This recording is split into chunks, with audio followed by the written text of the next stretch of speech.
So welcome everyone here at the office and on Zoom to Workers' World Party's special Black History Forum in tribute to Malcolm X. For those who don't know me, I'm Janice. And y'all, that mic doesn't work. It does? Okay. So for those who don't know me, I'm Janice, and y'all are stuck with me for the evening because I will be your chair.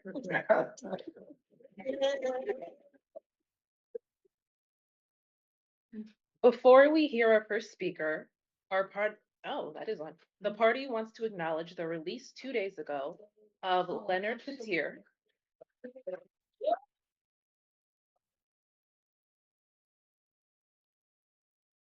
a revered Indigenous political prisoner who spent almost 50 years in federal prisons after a wrongful conviction in 1976 for killing two FBI agents.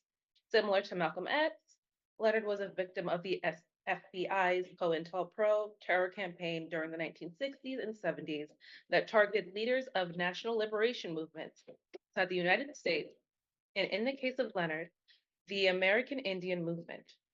Although he has been relegated to a lifetime of home confinement, Leonard's release will be a major positive shot in the arm for the worldwide struggle against neocolonialism and imperialism, especially from here to Palestine.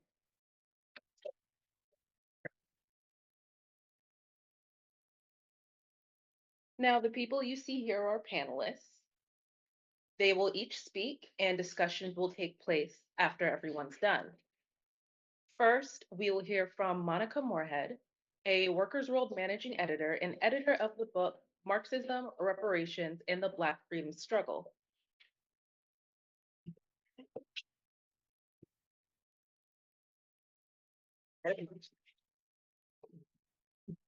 Good evening, comrades and friends. The 60th anniversary of the assassination of Malcolm X affords us the opportunity to look back on the timeless contributions that Malcolm made to the struggle for the liberation of Black people, first through the prism of Black nationalism, and lastly through the prism of anti-imperialist internationalism, and to apply those contributions to the class struggle today. His speeches on police brutality and the right to self-defense were cornerstones of the Black Panther Party, the Young Lords, and others, both politically and organizationally. A year or two following Malcolm's death, the Black Power movement was born with major spokespersons being the late Kwame Ture, also known as Stokely Carmichael, and H. Rap Brown, now Aman Jalil Alamin, was a political prisoner. I just want to make 2 points about Malcolm X. During the height of the Black liberation movement in the 1960s, both Malcolm and Dr. King were the most influential figures. They represented two political wings of the Black liberation movement. Malcolm representing the militant wing, especially advocating for the right to self-defense of Black people, which drew the ire of the racist status quo. As a member of the Nation of Islam, the largest Black organization in the United States, Malcolm supported the right of NOI's program of separation, which our party defended their right to do, even with our ideological differences with the NOI. And on the opposite side of the spectrum was Dr. King, who represented the moderate wing that advocated the right to assimilation or integration. King preached for civil rights reforms within the confines of the capitalist system. Malcolm did not. But despite these differences, both Malcolm and Dr. King were targeted by COINTELPRO, just like Leonard Peltier, because they were both dynamic figures who had a mass base in both the North and the South, representing the aspirations of the Black masses for full democratic rights. What Malcolm and King did have in common is that they were both the targets of COINTELPRO because they wanted to further the struggle for full social equality for the Black masses by any means necessary. With that said, the bourgeois press had a field day pitting these two sides of the political debate over which tactics and strategies to use in the quest for Black liberation, which they violently oppose, the ruling class, that is. And it was true that Malcolm was more of a vocal critic of the reformist politics and nonviolent tactics of the civil rights movement. These kinds of debates are not new. A similar debate occurred in the early 20th century between the philosophies of Booker T. Washington, who was the founder of Tuskegee Institute in Alabama, and W.E.B. Du Bois, who was a founder of the NAACP. This is one generation removed from Reconstruction. But a seismic shift happened once Malcolm X made his pilgrimage to Mecca in Saudi Arabia in the fall of 1964, where he interacted with Muslims from around the world who spoke different languages, came from different cultures, different ethnic backgrounds. But what brought them together ran deeper than the religion that they shared, which was of course demonized in the West. It was the unity and solidarity expressed not only in Mecca, but also during Malcolm's visits to the African continent. He went to countries like Egypt, Ghana, Ethiopia, and countries in West Asia as well. And this had a tremendous impact on Malcolm's worldview. This included a visit to Gaza, where he visited the communist refugee camp, where he first came to see firsthand the plight of the Palestinian people living under a brutal settler colonial occupation. This visit inspired him to write a commentary called Zionist Logic. I really encourage people to read it because it's very little known, where he linked this European colonial ideology from Palestine to Africa. Malcolm attended a meeting of the newly formed Organization of African Unity, the OAU, a united front of African countries that recently won their independence from imperialist European countries. Taking this 5-month historic trip was decisive in Malcolm developing a perspective of internationalism against racism and imperialism to show that Black people inside the United States were not oppressed by racist individuals, but by an entire social system, worldwide capitalism. You can see the quote right here from Malcolm about that. As someone who was born under segregation in Alabama, I shared the same view about white people as Malcolm did until I met Workers' World Party in the early 1970s that taught me that Black people had more in common with other oppressed people of the world, regardless of where they live or who they are. Malcolm went from characterizing the quote unquote white man as the main oppressor of the world to the system of imperialism as the main oppressor. Malcolm was evolving from the ideology of Black nationalism, which, to repeat, our party defended when other Marxist-Leninist parties didn't, to internationalism. The week before his assassination, Malcolm stated, quote, "It is incorrect to classify the revolt of the Negro as simply a racial conflict of Black against white, or as purely an American problem. Rather, we are today seeing a global rebellion of the oppressed against the oppressor, the exploited against the exploited." And of course, it sounds very familiar to what's happening today around the world. After Malcolm returned to the US, after spending 5 months abroad, he announced the formation of the Organization of Afro-American Unity, with the goal of uniting Black people, regardless of where they lived, into a united front to fight not only for civil rights, but for human rights, to show that the oppression of Black people knows no borders. Malcolm announced that this united front included putting aside any differences with the civil rights movement and with Dr. King to help form this new organization. There's a famous photo showing Malcolm shaking hands with Dr. King, which you can just imagine. This sounded alarm bells in the minds of the ruling class, whose rule is always predicated on division, weakening, and co-opting movements for social change. Malcolm envisioned bringing the issues of racism and other human rights violations, like the lack of housing, the lack of health care, education, etc., in terms of reparations before the United Nations, that was playing a different role 50 years ago than what is its role today. And that's because of the anti-colonial revolutions that were sweeping the globe at that time. But the ruling class decided it was not in their interest to bring the plight of 22 million Black people at the time to the attention of the world. And so they decided that Malcolm had to be silenced with his assassination at the Audubon ballroom 60 years ago tomorrow.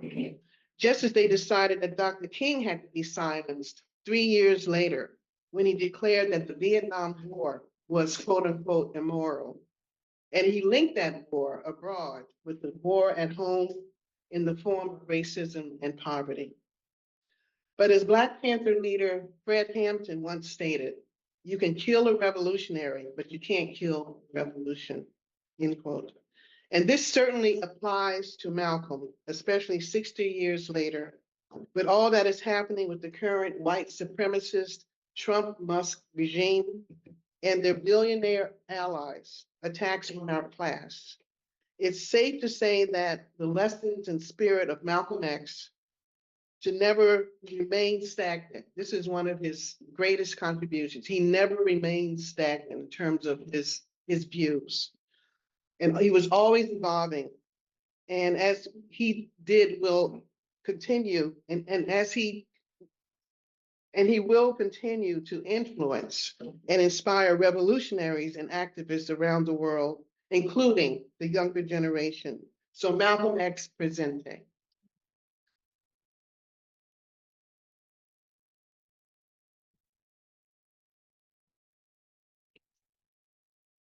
Thank you. And now we will show a short video clip of Malcolm X. You might have to. I might have to what? You remember your whole. Okay. Can everybody see? So here. That And one of the things that's going to help to bring this about is the independence of Africa. One of the only reasons that we in the West have never organized, we have hated our image and our African image. And because Africa has been in the hands of people who have created an image of Africa that's negative and hateful. And proud of Africa, and we become proud of our African blood, our African heritage. And this is what is beginning to make the Africans in the Western Hemisphere today develop more race pride. And as this race pride develops, then it has a tendency to make us want to unite together and work together. And your Western imperialists and colonialists consider this to be a grave threat, more threat than communism or Marxism or socialism or anything else. The Africanism is what they consider to be the real threat. The Organization of Afro-American Unity sees the only hope for the black man in America in a strong Africa, and the necessity of the Afro-American becoming inseparably linked with the overall program that's existing on the African continent. The two problems must be solved together, and the two forces must go forward together. And so the Organization of Afro-American Unity has a program to link the Afro-Americans with the Africans and the Africans with the Afro-Americans. When I say Afro-Americans, I mean those throughout the entire Western Hemisphere. This is our only hope. Our hope is in a strong Africa. And when Africa is strong, our position in America will be one of respect. But if Africa is weak, we will never be in a position of respect in America. They used to have a saying that one doesn't have a Chinaman's chance. But they don't say that anymore. They use that expression back when China was weak. But now since Mao Zedong has been successful in making China a strong country, the Chinese have more chance than anybody else. So this saying has become outdated. Well, just as it took a strong China to give a Chinese person respect wherever that Chinese person is found on this earth. When we get a strong Africa, the person of African origin or African ancestry will be respected any place on this earth, even in America. But he will not be respected in America until Africa is strong, just as the Chinaman wasn't respected abroad until China became strong. And in all of these, many of these countries in South America and Central America, and even in Canada, they are heavily populated with people whose ancestors came from Africa. So when you total up the number of Afro-Americans, real Afro-Americans, in the Western Hemisphere, there are perhaps 100 million. And if these people ever unite among themselves, not only is it necessary for the Afro-Americans in the United States to be organized, but it's also necessary for the Afro-Americans in the Caribbean, or the Afro-Cubans, the Afro-Brazilians. It's necessary for all of them to be organized. And then once they are organized in each place, we have to organize among ourselves so that the Afro-American in the United States will be working in conjunction in a coordinated program with those who are in Cuba and those in Brazil and those in Venezuela and those throughout the Caribbean and Haiti and in the West Indian Islands. And in this way, we actually get strength. And it's not an accident that there's no organization existing in the Western Hemisphere that's designed toward that end. It would be a direct threat to imperialism as it really exists and to colonialism as it exists in the West. Today, for the first time, the black people of the West are beginning to look homeward. They're beginning to look back toward the mother continent of Africa, and they're gaining spiritual strength from these roots. The African continent is on the rise, the motherland is on the rise, and our people all over the Western Hemisphere are looking back at this rising continent and the unity of that continent, and it's giving us strength and hope for the future. And for the first time, not only is the black man on the African continent fighting and seeking and fighting for his place in the sun, but his fight is putting the same spirit in the black people in the West, and we are also seeking and fighting for our place in the sun, and we will not rest until that place has been secured.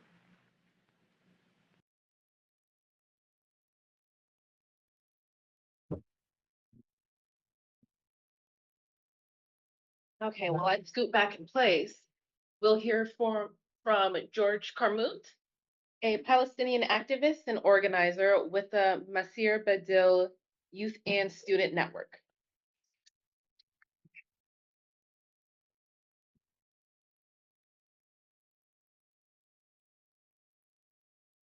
I love hearing Malcolm and Sayed Nasrallah, the two voices. Anytime I'm feeling down, their voice can just pull me out. Good evening, friends and comrades. I want to greet you in the Arabic language. Assalamu alaikum. As the comrade spoke about previously, Malcolm had a lot of political development throughout his life. I'm going to focus on after he left the nation and began developing a more anti-imperialist and more internationalist analysis. One thing that he said, a quote of his, was after returning to North America from a trip that he made to Africa, he said, "I, for one, would like to impress, especially upon those who call themselves leaders, the importance in realizing the direct connection between the struggle of the Afro-American in this country and the struggle of our people all over the world." Malcolm had an understanding that if we are going to be against the white power structure here in this country, we have to be against that same white power structure every place that it manifests itself. As the poster over there says, capitalism is racism, right? And capitalism is also imperialism. So when we're fighting against racism here, it's important to have the understanding that racism is how capitalism is manifesting itself in front of us here today, but it manifests itself in the form of sanctions, in the form of bombings in Venezuela, in Iran, Yemen, and throughout the world.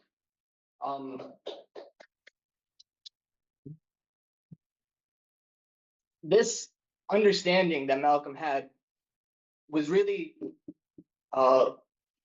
formed in large part during his trip to Gaza in 1964, where he toured Khan Yunis camp. He met with the religious leaders in the Gaza Strip. He sat with normal people in the camp, had meals with them, and really spoke to them to understand the material conditions of people back in the. Now, this was before the 1967 war, the Nakba, and everything that happened in that battle, which was super influential and really changed the course of history. So this was before all that, and before Gaza was really under occupation and siege. But even then, he was able to see the brutal nature of Zionism. And when he came back, he wrote the essay Zionist Logic, which I really do agree with Comrade Monica. I encourage everyone to read. But I'm gonna read one quote from it because Malcolm says it better than I ever could. He said, "The ever-scheming European imperialists wisely placed Israel where she could geographically divide the Arab world, infiltrate and sow the seeds of dissension among African leaders, and also divide the Africans against the Asians. The continued low standard of living in the Arab world has been skillfully used by the Zionist propagandists to make it appear to the Africans that the Arab leaders are not intellectually or technically qualified to lift the standard of their people, thus indirectly inducing Africans to turn away from the Arabs and towards the Israelis for teachers and technical assistance." This was true in 1964. This is just as true today. The whole purpose of Israel and the existence of this project, specifically on the land that it sits on, is to divide the Africans and the Asians, to divide the Arabs, and to use its strategic location in order to influence the Middle East and Africa on behalf of the American imperialists. And we saw this recently, just a few years back, the whole shenanigans of Israel attempting to join the African Union. Unfortunately, that was shut down. But they're really trying. They're very actively trying to influence and subvert Africa. Now, Malcolm was influential in his time, but also he was a huge reason for the era that came after him. Particularly the organization, the Student Nonviolent Coordinating Committee, which later became the Student National Coordinating Committee after the more radical faction went out. I'm going to call it SNCC. SNCC was led at one point by Qarmout, formerly Stokely Carmichael, as well as Ethel Minor. Ethel Minor was a student of Malcolm. She was a member of the Brotherhood, not the Brotherhood, the Nation of Islam. When Malcolm left and formed his own organization, she left and joined the same organization. And then after Malcolm's martyrdom, she joined SNCC. And Ethel Minor was incredibly influential in SNCC taking the position that they took on Zionism. And it's important, and I don't want to talk too much about this because I could talk for hours about SNCC specifically, but it's incredibly important to understand the role that SNCC played in the pro-Palestine movement and just normalizing a vocal anti-Zionist stance. They took a lot of repression. They took a lot of hits because they refused to go along and say, yes, Zionism's a national liberation movement, or even be silent on the matter. They understood that imperialism is the highest stage of capitalism. And as such, Zionism, which attaches itself to British imperialism, that's how it came into being, is simply the junior partner of Western imperialism.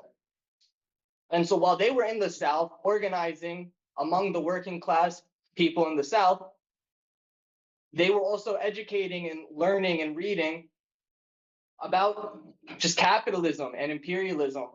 And they came to the logical conclusion that Zionism is the same white settler structure that this nation is built on.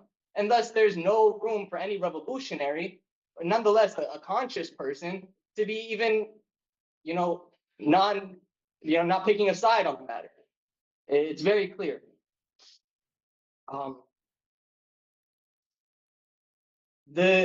After SNCC, which only lasted about I think 8 or 9 years, and the collapse of the organization was directly tied to their non-Zionist stance, their anti-Zionist stance.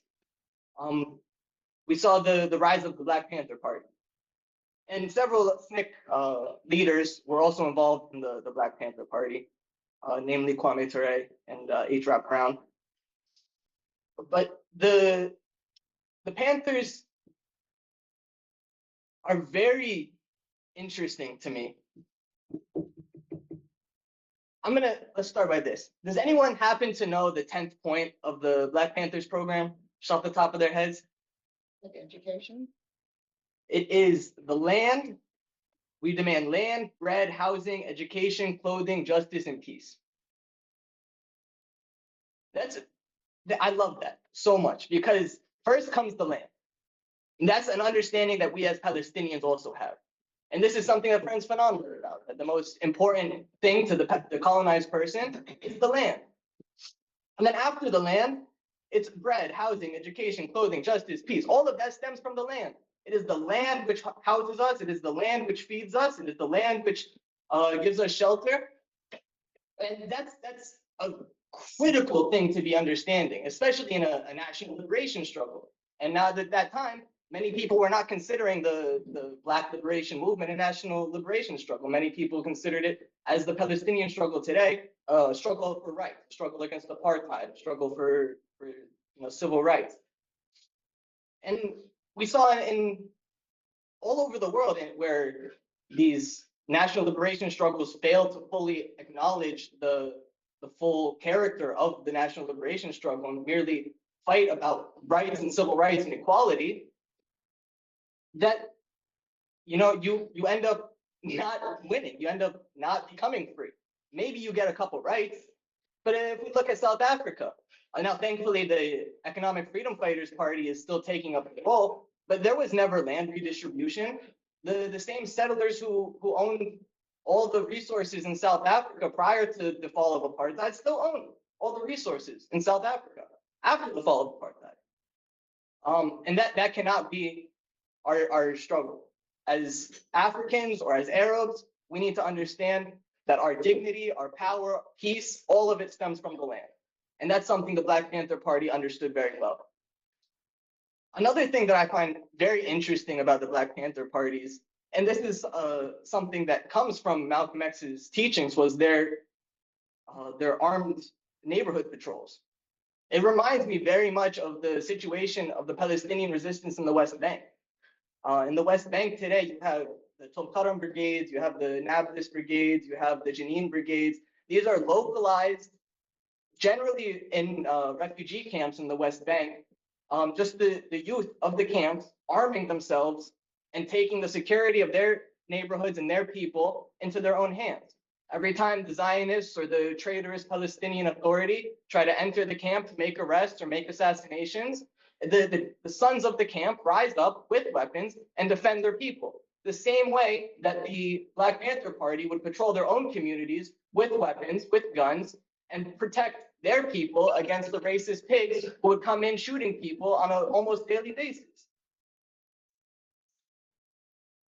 And that's a little bit about the historical similarities between the Black struggle in the United States and the Palestinian struggle. But even today, Israel, and we talked briefly about this, and I'm going to go into a little more, Israel is actively playing a role in subverting Africa. Israel was the final country to have ties with apartheid South Africa, arming them up to the last day with weaponry. Even after America had cut ties with apartheid South Africa, Israel was still sending them weapons. Now, of course, they were sending them weapons on behalf of America, so we shouldn't give America too much credit. In the Congo genocide today, in the Congo, we know that's a genocide that is stemming from resources and the theft of the Congo's precious minerals. But these are not, these genocides and these minerals are not being taken by Congolese people, even the Congolese bourgeoisie. It's all being done by European and Israeli multinational corporations. Dan Gertler, who owns the Gertler Private Equity Group or some stupid name, is one of the main figures carrying out the genocide. An Israeli citizen, a Zionist billionaire, has come from occupied Palestine to the Congo to carry out a genocide in the name of the American dollar. In the so-called state of Israel, you have multiple so-called training centers for African leaders. You have and this is a Hebrew name, so I'm definitely gonna butcher it. I'm not sorry. Golda Meir, Meshahav, Carmel International Training Center, the AJC Africa Institute, the CALA, the Center for African Leaders in Agriculture. These are all institutions that are created and exist in order to control African leadership and the leaders of African countries. Not just on behalf of the Zionist entity, because the Zionist entity doesn't exist for its own behest. It exists on the behest of the Western imperialists, and it acts as a tool for Western imperialist interests, right? So we have to understand that all of these training centers for African leaders in Israel are in fact training centers where the American and European imperialists are able to push their agenda on current and future leaders in African states. They're not just focusing on subverting Africa, though. They're also, and I'm talking about the Zionist project, is also focused on attacking and harming the African and Black community in the United States. We've all been a part of and following the movement to stop Cop City that started in Atlanta. The Cop City program is being funded and fought for politically by the Georgia International Law Enforcement Exchange. If you're wondering where they're doing exchanges, it's with the IDF. They're sending Georgia police, whether on the local or state level, to the Israeli project, to the Zionist entity, to receive military training. Like police are receiving military training from the genocidal Zionist military. We all remember watching what happened with the murder of George Floyd. And I remember very vividly, about 2 days after George Floyd's murder, seeing an almost identical video come from the West Bank with an IDF soldier and a Palestinian man under the IDF soldier's knee, right on his neck. It's very clear where these tactics are learned. You know, these aren't disconnected struggles. As Malcolm said, we really need to understand the inherent interconnectedness of all these anti-imperialist struggles, whether in the heart of the empire or outside of it. And of course, we also have Ruto in, I believe he's in Kenya. And Ruto is leading now a, fascist military police state. And where are those weapons coming from? They're coming from the Zionist entity. The genocide in the war in Sudan. You can easily find Zionist collaboration and Zionist weapons involved in both sides of that war. So it's very clear that Israel and the Zionist entity have made it their job to attack not only Arab and Palestinian people, but also the African continent on behalf of the Western imperialists. And it's not just they've made it their job, it is their job. It is what they were created to do inherently. Mao Zedong said they created Israel for the Arabs and Taiwan for us. But today we see, at least in the West, the solidarity that has been formed for the last several decades is still very strong. Today, if you look at mainstream American media, the only semi-mainstream voices that speak principally on the issue of Palestine are leaders from the Black community.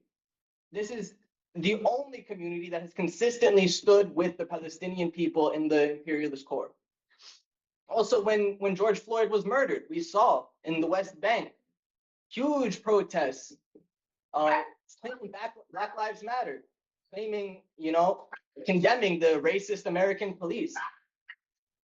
So this is an old solidarity, but it's also, there's a lot of work to be done. Both in the Black community in the US, as well as in the Palestinian diaspora, our organizations have largely been intentionally dismantled and liquidated. And that has not only hurt our individual struggles, it's also affected the level of solidarity that is possible between our two communities.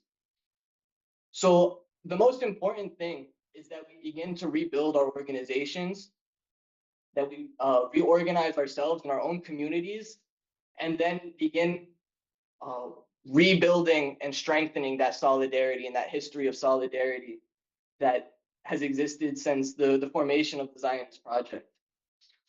I want to end with a quote from the Palestinian thinker, writer, and martyr, Ghassan Kanafani.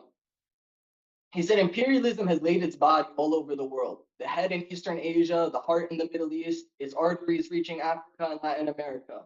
But wherever you strike it, you damage it, and you serve the world revolution. To the prisoners, words to the martyrs, and revolutions.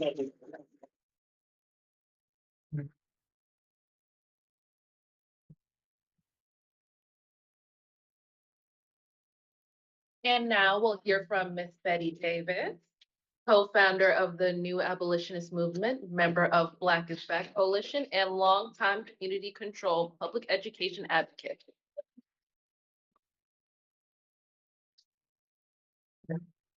Thank you. It's good to see so many comrades that I haven't seen since maybe before COVID. And I want to salute those that are here because it was this wonderful band of comrades that helped to bring Sister Lynn Stewart, the people's lawyer, home. And I think one will never forget that. I just want to paraphrase a bit from a comrade whom our gracious President Obama saw fit to put, I think it was increase the bounty on her head. It is our duty to fight for our freedom. It is our duty to win. We must love each other and support each other. We have nothing to lose but our chains. And it is this philosophy that is going to help the people of Gaza survive this horrific Holocaust. It is this philosophy that made Leonard Peltier raise his fist up and said, "You did not defeat me." And it is this philosophy that brings us here tonight, even though we don't necessarily all have the exact same philosophy. And I want to talk about philosophy from a different point of view tonight.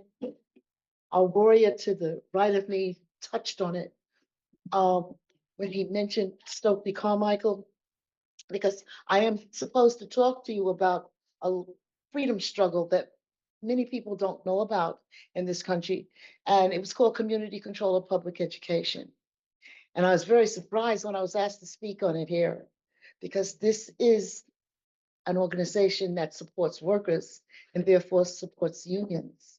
And under the leadership of Albert Shanker, the majority of the unions in this city came out against the struggle for freedom, struggle for anti-colonial control over their public education. And I'm going to be all over the place. I would like to say it's because I'm old. I will just say it's because I'm lazy and I don't like homework. And many people in here are educators, so you know you can tell when a student didn't do all the homework the way they should have done. Okay, and it's something about her makes me very nervous. She's got all these rules. Trust him then a little bit more. However, one of the things that Malcolm X said was education is the passport to the future. And tomorrow belongs to those who prepare for it today. That sounds kind of corny today. He said something else. He said, I'm for truth, no matter who tells it. I'm for justice, no matter who it is for or against. I'm a human being first and foremost. And as such, I'm for whoever and whatever benefits humanity as a whole. Now, I'm going to concretize that phrase for you, because to me, being for humanity no matter what means that when the uprising happened in Ferguson, it was some of the comrades in Palestine and elsewhere that sent a text message to these children who were fighting in the streets what to do about the tanks. I know Sarah will remember when Reverend Edward Pinkney came there. All he did was call for a recall of a black mayor that betrayed his promise, his election promise to the people. And they came to his house with a tank. And he served 3 years in jail for trying to remove a corrupt black mayor. I would risk the tanks if we could get rid of ours. However, I told you I digress. Yeah. The young warrior to my right also mentioned SNCC. And it is interesting about Stokely Carmichael or Kwame Ture. There's a wonderful essay that he wrote. And within that essay, he discussed the necessity for community control of education. Okay, I'm going to jump some more here. One of my favorite philosophers, whose name I cannot pronounce properly, Guterres, when he talks about liberation theology. Within that concept, he discusses also the issue of metaphysical imperialism. And so this is what I think Malcolm is saying when he talks about the importance of education. He says one of the first things I think young people, especially nowadays, should learn is how to see yourself and listen for yourself and think for yourself. Then you can come to an intelligent decision for yourself. If you form the habit of going by what you hear others say about someone, or going by what others think about someone, instead of searching that thing out for yourself and seeing for yourself, you will be walking west when you think you're going east, and you will be walking east when you think you're going west. It's a continuous theme in Malcolm, the ability to analyze and read your world. Those of you who know your Paulo Freire, the liberation theology of Paulo Freire. Every time we move, every time we breathe, we are making a decision in terms of history. The purpose of a true educational system is to help you understand where you are on the planet at a particular time in history, and to understand that whether you do something or don't do something, you are making history. To me, that is what the purpose of education is. I'm not going to quibble about how many Leninists are on the head of a pen when it comes to correct communist theology or socialist theology. I don't have the time. I know who you are based on what you do. I know who you are based on whose side you are on when it comes to colonialism. If you and I fight over a particular chapter in Lenin, and I do love Lenin, I'm not going to go home and then never come back to your meeting. I may just be quiet so that we don't fight, so we can get the strategy straight about what we're going to do tomorrow morning when, as we say in this country, we go to meet the man. Okay, that's the issue. So having said that, I want to go on further in terms of why Malcolm felt education was so important. He says America's greatest crime against the Black man was not slavery or lynching, but that he was taught to wear a mask of self-hate and self-doubt. And this is what you fight when you fight against metaphysical imperialism. We all know that Cody says they'll have you thinking your friend is your enemy and your enemy is your friend. That's metaphysical imperialism. So everybody's up there loving Obama and I'm ready to vomit. And there were so many people in my block who just recently started talking because I had Cynthia McKinney's banner up when everybody else was voting for Obama. I didn't have too many choices. The point is this: the struggle within the African captive community, and that definition I got from Queen Mother Moore, is what Malcolm tried to wage. And I love the opening essay by my colleague here, because Monica is explaining that we all go through transformations. I mean, the last time you saw me, I wasn't this fat.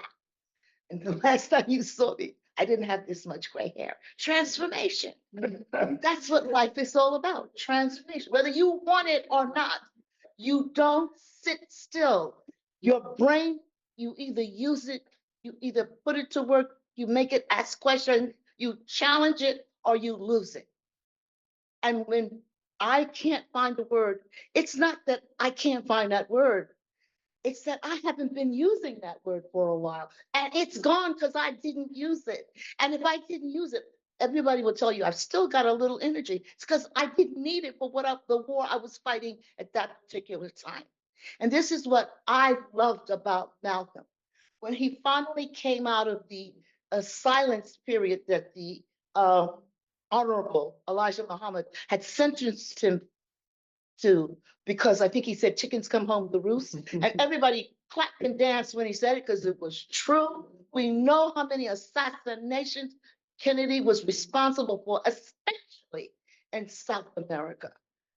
I mean, state of siege all over the place. So maybe they do come home to roost. However, when he was allowed to speak, he couldn't stop. The words just kept tumbling out of his mouth because that's the kind of energy, that's the kind of revolutionary fervor he had. And even if you can't remember Malcolm X's speech, there is something in his persona that you remember.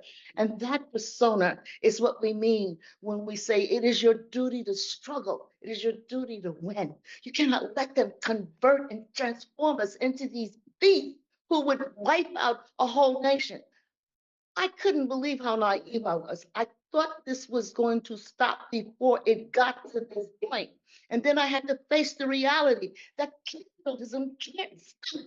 The same people that wiped out all the Mohicans, like Cherokee and the Free, they are the same people who are destroying Gaza right now. I'm going to give you a statistic. When you think that you are not in a capitalist colonial empire, where I live, the people named it the Republic of Brooklyn. The Republic of Brooklyn was one of the first places that was a collaboration between white and black women to overthrow slavery, and they were successful.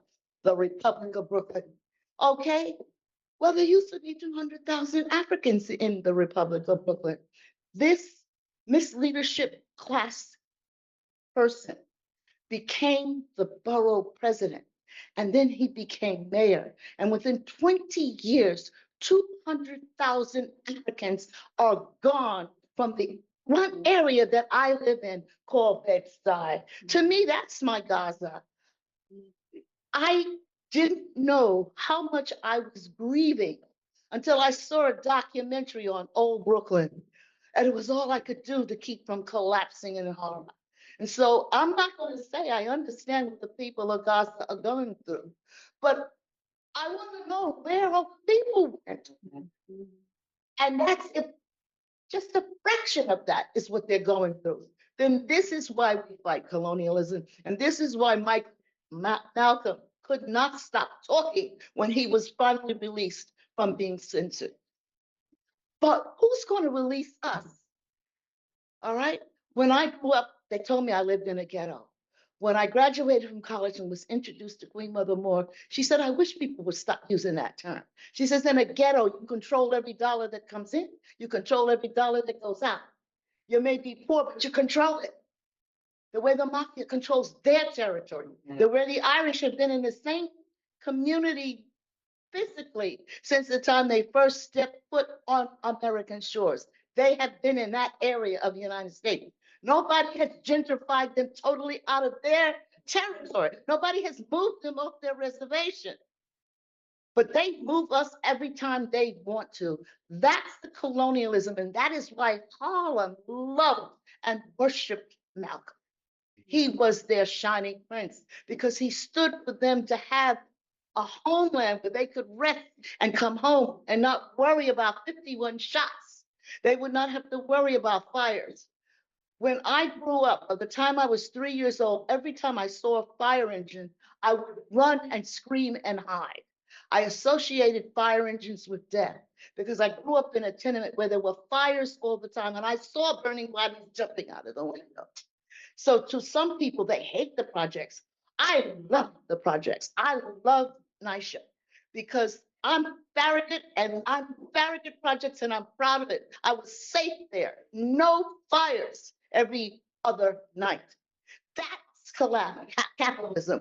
That's colonialism. It's very personal. It's not hard to figure out. If you don't know Lenin, you won't die if you know how to fight. And Malcolm had the language to teach people it is your duty to struggle, it is your duty to win.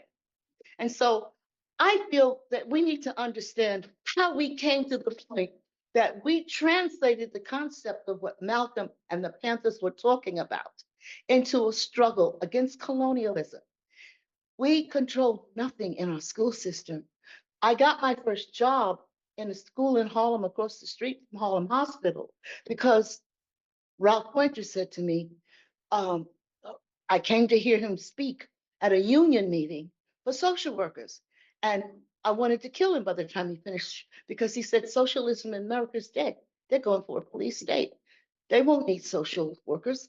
They're going to put it all on computer. You'll go give them a check and write them up. And the whole concept of sociology, pardon me, is dead. They don't want to help families. They want to capture the children and put them in foster care. They don't want to help parents keep their families together. That's not sociology.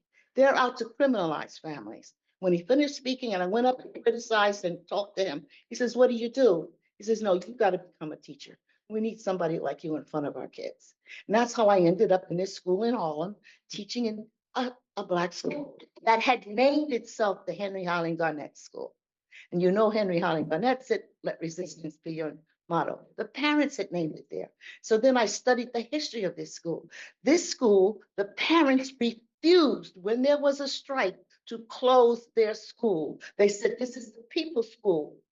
We will not honor the strike. Our teachers are coming to work. There is no reason for us to close. They are not going to strike against us. What is us? It was Ocean Hill, Brownsville. Those of you, and I'm jumping all over the place, this is quick history. Those of you who know the Ford Foundation, do your homework. It's a classic example of corporations and imperialism coming together. Can you spell or do you remember the name McBundy? The two McBundy boys. They were responsible for the hamlets in Vietnam, and McBundy and the Ford Foundation was responsible for the experimental school district in Ocean Hill, Brownsville. Since when do we need an experiment on democracy? How can you say people who've been captives all their life on this continent need an experiment on what it means to be free, to make your own decisions on behalf of your children with professionals working side by side with you in your community? Who needs an experiment on that? But the same people, the same corporation, Ford Foundation and the McBundy bastards, they were responsible for the hamlets in Vietnam. And so that same philosophy is what created the experimental district in Ocean Hill, Brownsville. And the people rebelled and they took their schools back and they demanded community control. Well, what is community control? First thing, the people want it with the workers. So the teachers, the parents, and the students are one. They have a constitution. They map out what their rights are. They map out what their responsibilities, accountable children, accountable parents, accountable professionals. It's simple. It's not complicated. When the parents decided this is what they wanted at Ocean Hill, Brownsville, you saw more tanks, more cops, more traitors. Boy, did they pay off these bourgeois Negroes. The whole lot of them got very wealthy at our expense. And a lot of them were in the Democratic Party. And so instead of community control, we got something called decentralization. And the Democratic Party ran it. And all this corruption that they accused the education school districts of perpetuating were the Democratic Party hacks that they put in charge of us in these districts that they picked up. Sounds like Vietnam to me. And then, unfortunately, we didn't have any Vietnamese to shoot the mayors like they did in Vietnam. I digress. The point when we look at Malcolm is that he gave us hope. When you listened to Fred Hampton, you had hope. The young man mentioned the Panthers. Well, there were the Deacons of Defense before the Panthers, all right? And the Deacons of Defense were the template that the Panthers followed. And one of the things I liked about Lynn, those of you who know her, she read everything, she remembered everything. Oh God, what a memory she had. And one of the things she said very casually, and it just stopped me dead in my tracks. She said the whole time the Panthers were active, the statistics on police killings of young Black boys went down. That's all I had to hear. When people accused Malcolm of being for violence, I said to myself, I think he was there to keep us from being shot every 28 hours if we were under the age of 18 and Black and a male. Because the statistics prove the violence of what we call the army of occupation decreased. So I'm pointing out three things to you. Malcolm was a nice guy. Everybody who met him said that. The first time I heard Malcolm X speak, I was in a college auditorium, and he was speaking, and so many people were yelling and screaming and booing him.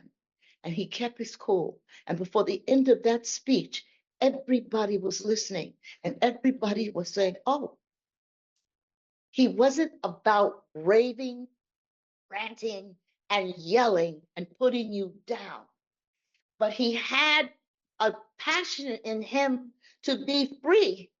That was his problem. Now, how do I know he really understood what it meant to be free?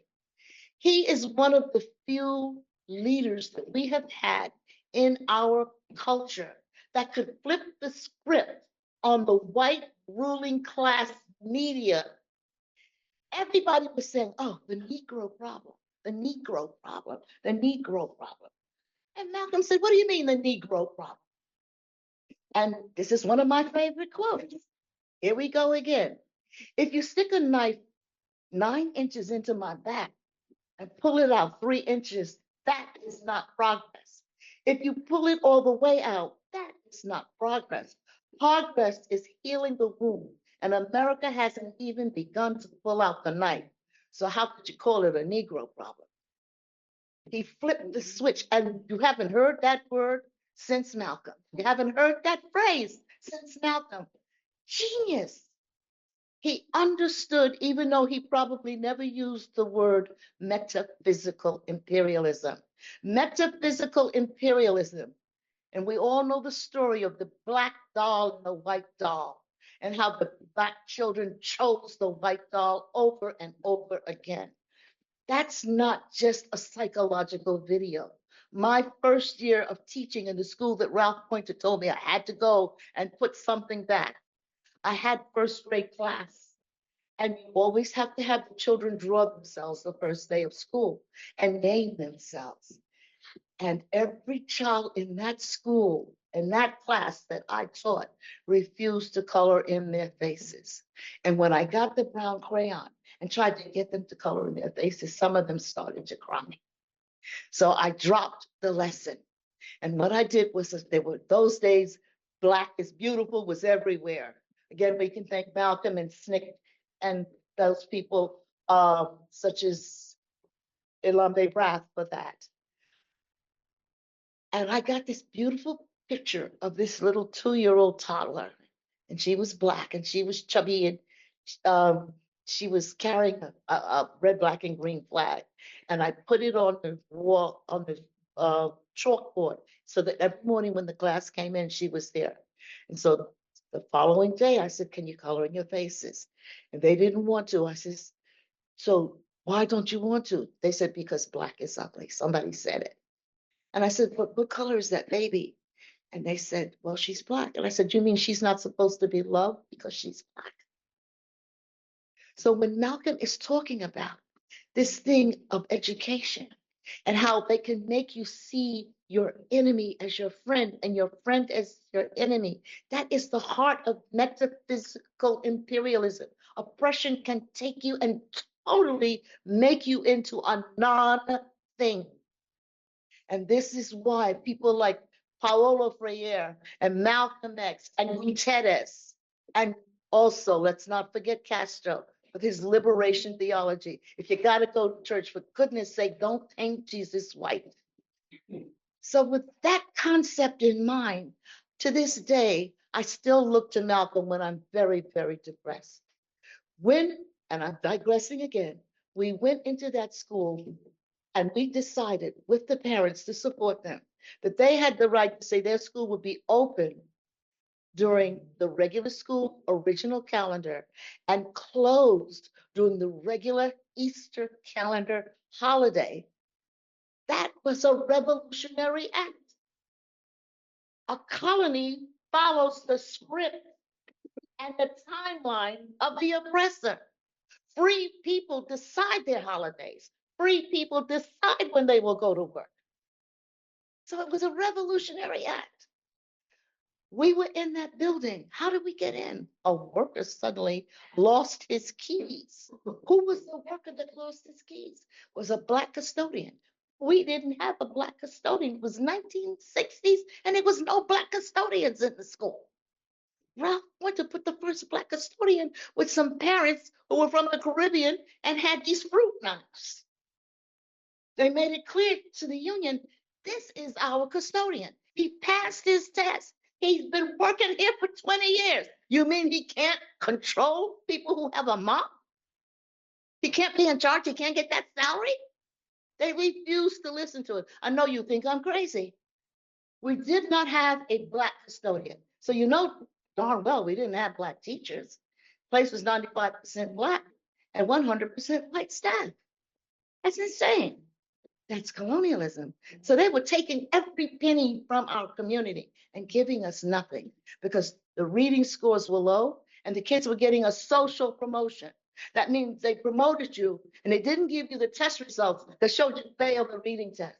So the first time Ralph Pointer got fired is because he released the reading scores minus the names to the New York Times and it was published. And so everybody had to admit these people were not being accountable to the community. And it wasn't because the kids couldn't learn, because the minute they had to be accountable and the minute the parents had a voice in the school to get rid of the textbooks that were going back to the 1930s so that they could have textbooks like the white kids in a school just one district away, things changed. Reading scores went up. So it was not the children, it was colonialism. It was not the children, it was racism. It was not the children, it was oppression. And so this is what to us anti-colonialism meant. This to us was the validation of what Queen Mother said. But back to the keys that mysteriously let us open up the door, 2:00 in the morning, we closed the door, we locked the door. One member of our team was so nervous, he dropped the keys and we were locked in the school. But I digress. At 6:00 in the morning, when it was time to open up the building, we kept the building closed. What were we waiting for? We were waiting for the rest of the community to show up with their kids for school. When they showed up, because we had sent out flyers saying your school is not closed, your school is open, the community came. And when we opened the doors, the kids were lined up 5 people strong, waiting.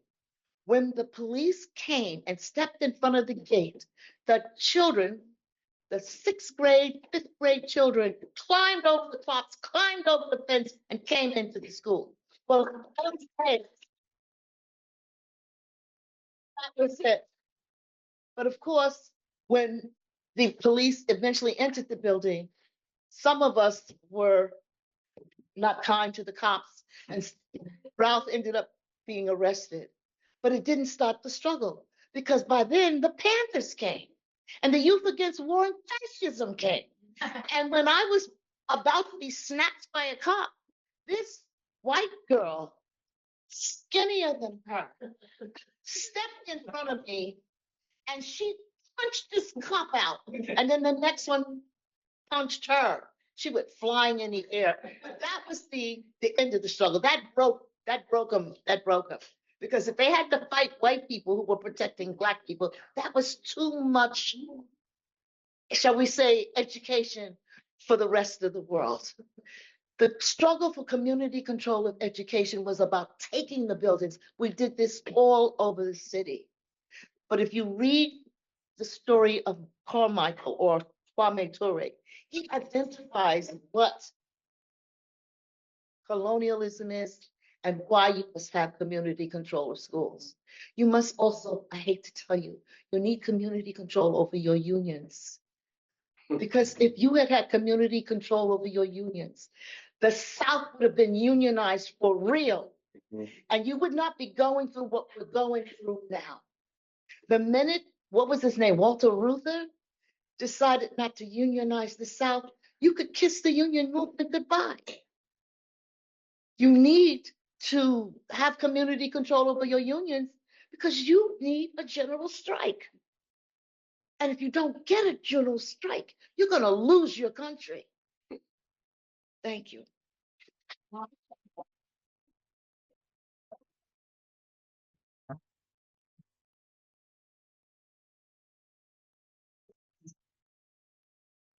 And last but not least, we have Larry Holmes, First Secretary of Workers' World Party.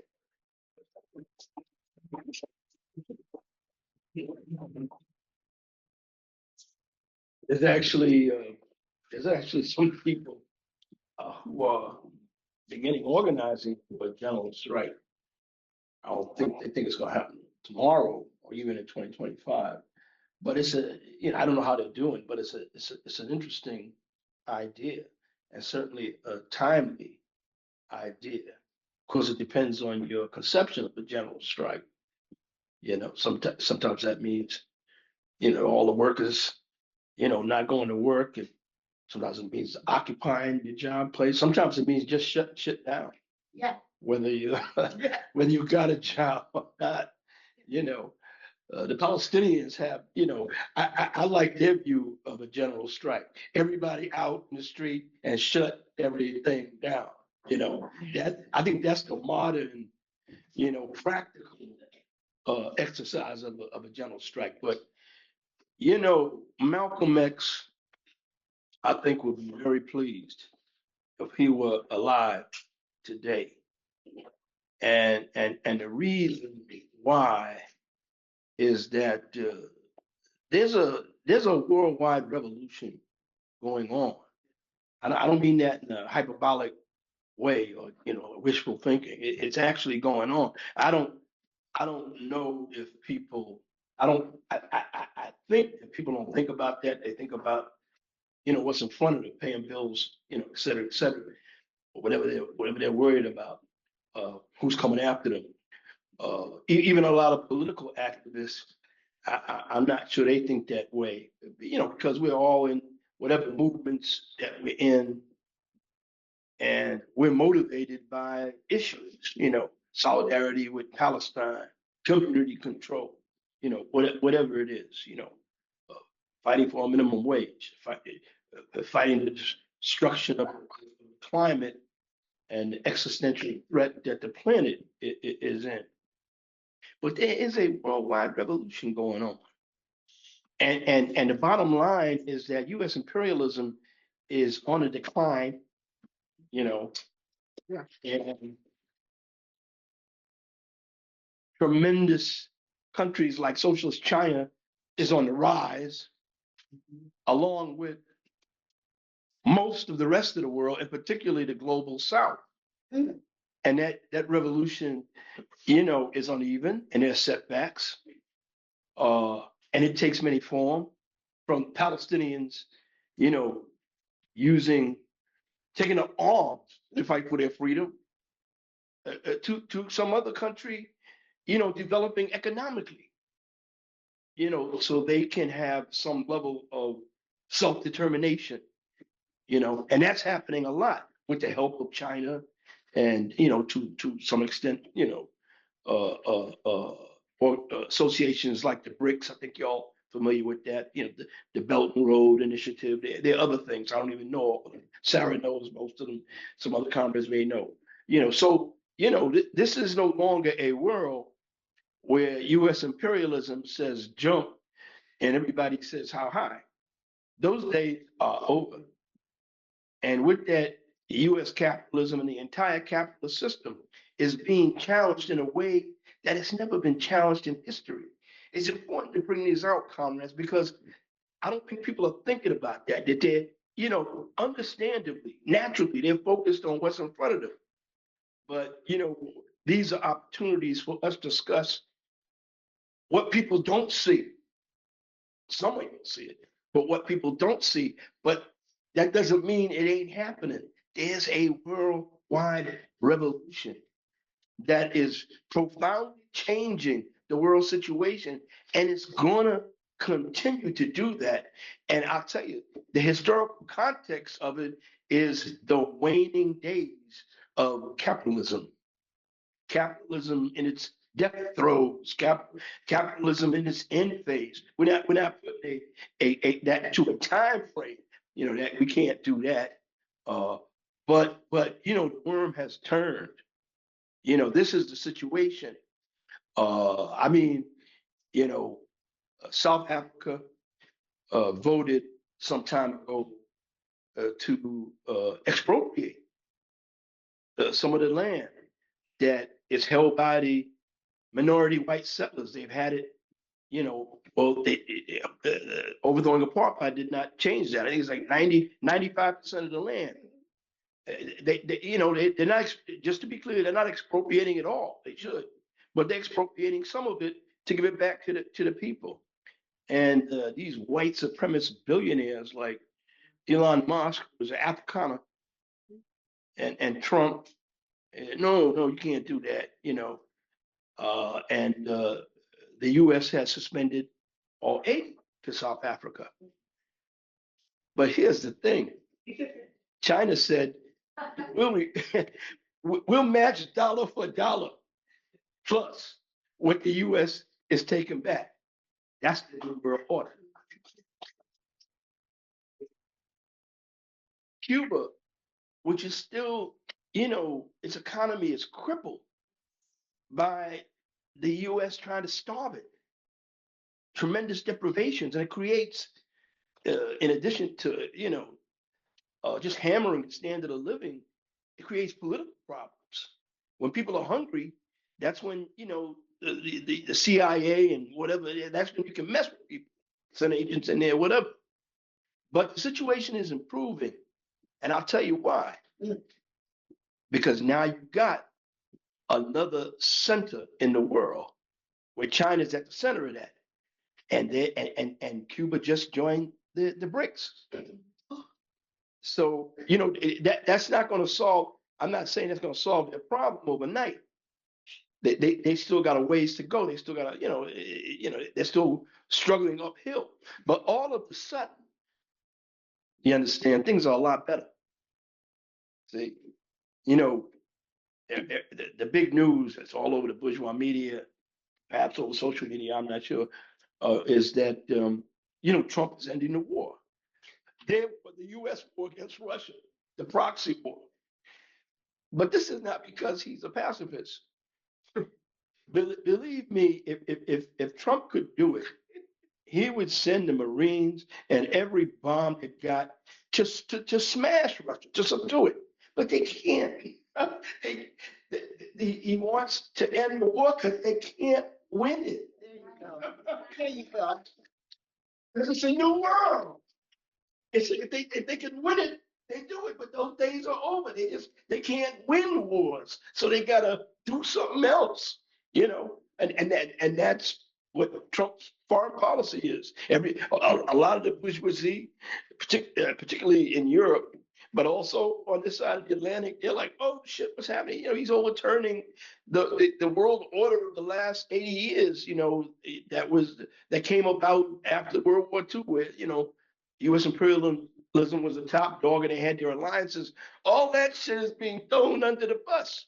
But that new world order, comrades, I don't want to make something very complex too simplistic, but it's the handwriting on the wall that, you know, imperialism and capitalism is on the way out. This is where that is going. You know, we take it back here to the belly of the beast. You know, there's a lot happening as we all know. What Trump has done in about a month, scary, especially for some people more than other people. I mean, part of that is the complete collapse of the bourgeois liberal establishment. You know that try to, lie about what they do, but have wars and oppress people. But we're doing it to spread democracy and all that shit. The thing about Trump is he doesn't pretend. He says, I want your natural resources. I want you. I want Iceland. I want Canada. I want the Panama Canal. I want what I want. I want Gaza. He doesn't even disguise it, And I tell you, it's not because he's, messed up in the head. If he is, that's not, the essence of it. It's because, he tries to reflect strength. It's desperation. It's a section of the ruling class that's getting bigger and bigger that's freaking out. But it's dangerous and very serious. And, our first priority, certainly as a revolutionary socialist organization and trying to be helpful to a movement that's like-minded, is to stand shoulder to shoulder with the people who are under attack. There are migrant workers who are afraid to go to work. Yes. They're afraid to go to school, afraid to go to the hospital, afraid to go out at night, afraid to go shopping. There are trans people who are afraid to go out, afraid to travel, afraid to go to the hospital. And then we can go on, the federal workers who had a job yesterday, they don't have a job now. And I don't know this for a fact. I mean, maybe you know this, Betty, but my guess is that the majority, maybe not the majority, a huge percentage of those workers are Black and people of color. Did you see? Yes. A huge percentage of it. And I'm telling you something, that's deliberate. Mm-hmm. That's part of this white supremacist, billionaire-led counter-revolution. But, here's the gist of my message. Of course, it's important to defend those who are under attack. And, if it's trans people today, it'll be a union tomorrow. Of course, it's women. It'll be somebody's community. It'll be, no more Medicaid, no more education, no more funds for education. They're hitting what they think are the easy targets that they can whip up. That's right. This reactionary counter-revolution against. And they see if they can do that, then they can go on to the targets in the working class that may be a little bit more politically harder. We got to make sure to let them know now. No, you stop it now. Don't keep going back up, back all the way up, back all the way up. And this thing with Elon Musk being virtually co-president, richest person in the world, who seems to love neo-fascism, funds, neo-fascist parties, particularly in Europe, Germany, Italy, whatever, and everywhere they are. It's not just because Trump likes him. Who knows and who cares? That's a reflection of a response to the crisis. That's a desperate effort to save the capitalist system and save U.S. imperialism. It's not just Musk. Musk is the most prominent one, but they brought a bunch of billionaires into the government. This is unprecedented. It's not that billionaires did not always run the government, but they did it indirectly. The Rockefellers, and the Carnegies and the Morgans and the DuPonts and the Fords, they call them up, do this, do that, but they would call them. Yeah. Now they're there. They are there, hands on, and they're pushing out the bureaucrats, and the civil servants, and the routine politicians, even the generals who are tied to the old way, because they want to have their own strings. They figure they can't trust. This is literally it. They can no longer trust the bureaucrats. That's right. And the people who were running it before. That's their problem with Biden, genocide Joe. That's their real problem with them. We gotta come in, so we can cut and we can do our counter revolution, our white supremacist counter revolution, and we can attack Panama and threaten Colombia and Mexico and invade ISIL. I don't know, whatever they think they're gonna do to save their system. And the thing is, comrades, is this opens up perhaps the biggest and the most real, timely opportunity to do something that, Bravo. frankly, ultimately has to be our bottom line, changing the system, Yes. revolution. We got to fight all those fights. So many fronts. Can't do anything about that. That's the way it is. That's people. They fight for the things that they need, not in a year, but, like now. And that's all got to be part of the revolutionary struggle.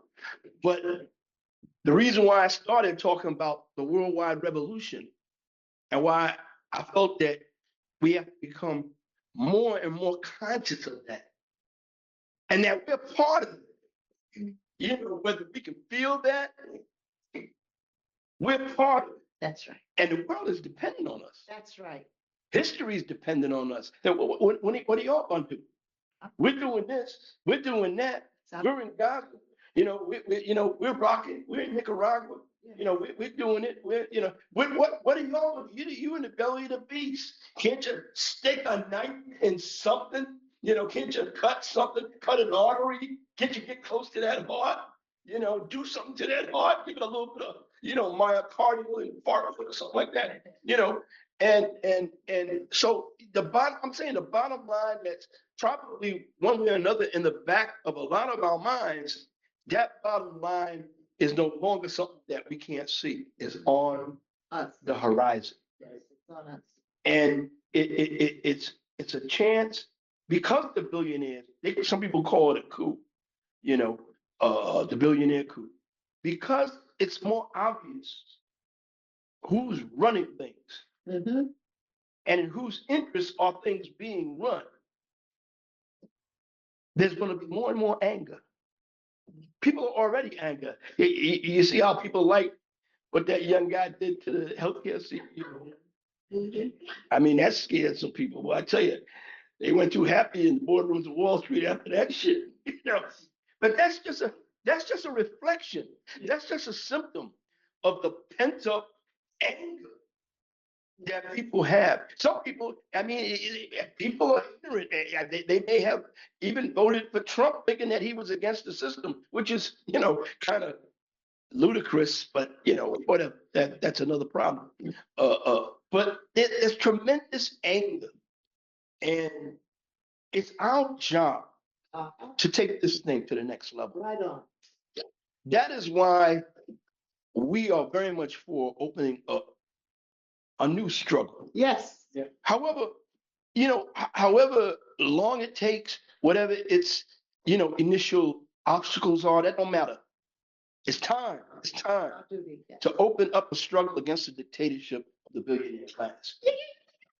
And to open it up blatantly. It doesn't mean that we're not going to fight around all those other things. We connect those other issues.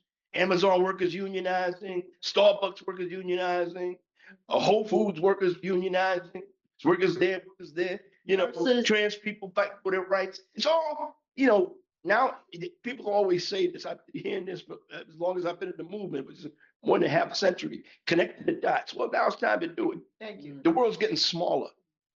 Yes. Oceans don't mean much. We are, the idea that we're all connected, that's not esoteric. That's not something that you can't sense. That's beyond your reality. It used to be, we're isolated for lots of reasons. But technology and all that, which is mostly is, but we got a little bit of it, has drawn us closer. And for those of us who are on the right side,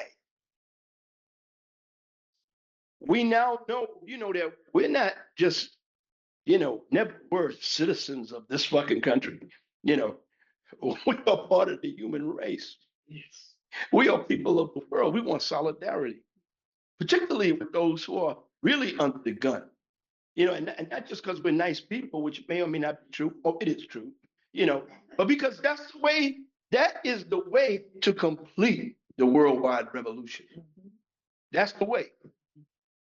And so one of the things that we're doing in the short term, actually, a little more than a week from now, is we're going to have a meeting on Sunday, March 2nd, right here. And that it's a strategy meeting about opening up this struggle, whatever it ends up being called, against the dictatorship of the billionaire class. We strategize. What are we going to do? Where are we going to go? We're going to go to Elon Musk? Want to just tell someplace? We're going, it's Jeff Bezos. Everybody knows who he is, or Mark Zuckerberg, and all the other billionaires. There's about 800 billionaires in this country. Their combined wealth is it's close to $7 trillion. I mean, that's half of the GDP of this country, and much bigger than the budget. Imagine if that money was available for the workers and the poor. Imagine. Pay taxes. Imagine. That money needs to be expropriated. There needs to be a revolutionary expropriation of it. We may not be able to do it, but we can say that it's the right thing to do. And we shouldn't wait, comrades. We shouldn't wait. Well, that's wild. Let's wait. No. Let's prepare the battlefield. Let's prepare the ground. Let's raise the consciousness while involved in all these struggles that a lot of our friends and co-activists are involved in. So anyway, that's my 2 cents. Thank you. I think the meeting on March 2nd is starting at 1. Thanks. Yeah. Okay. Right. Everyone, give it up for our panelists. Before we open up for discussion, we have to bring out the hat. So here's Bill with the fun pitch.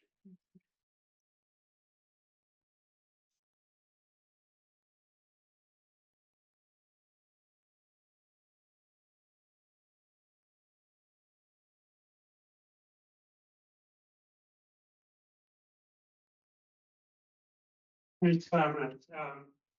Terrific talks. I think that it was a great way to honor the legacy of Malcolm X. We really need to have more meetings like this. And as Larry said, we really need to be out in the streets now, joining the struggle, bringing organizations together.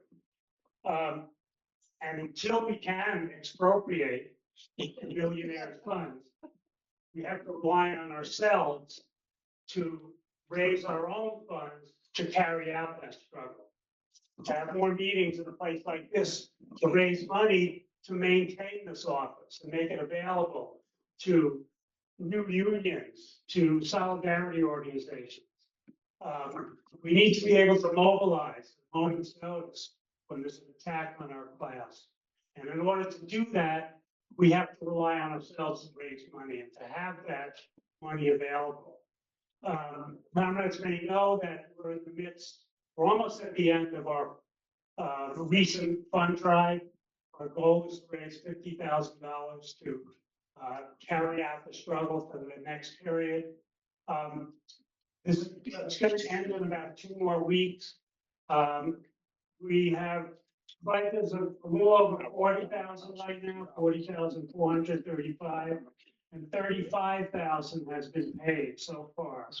But over the next 2 weeks, if you haven't made a pledge, we would urge you to do so. You can, there's different ways to pay. We have Venmo and Workers World. You can write checks. You can speak to me or to Marcia about how to make a payment or a pledge. And we want to urge everybody to do what they can. We know everybody doesn't have the resources. Our class is under attack. But whatever you can, however small or large, we appreciate it, and it helps the struggle move forward. We'll pass around a little basket. Whatever you can contribute is good, but try to contribute also to the fund drive. Thanks. On with the struggle.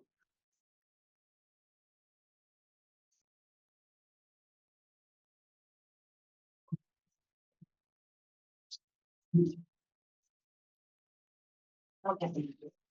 The basket's over there, so it's making its rounds. So here comes the fun part. Let me do my speech. Now the floor is open for discussion. Please raise your hand if you want to respond to what was said, or if you want to make a comment or ask a question either here in person or online. Workers' World Party practices progressive stack. A lot of you at this point are familiar with that, which is prioritizing comments from people of color, women, queer, transgender, non-conforming people, people with disabilities, young people, and those who have not yet spoken. So just raise your hand, give me your comments, I'll call on you. And as the discussion goes on, just raise your hand, I'll pick on you.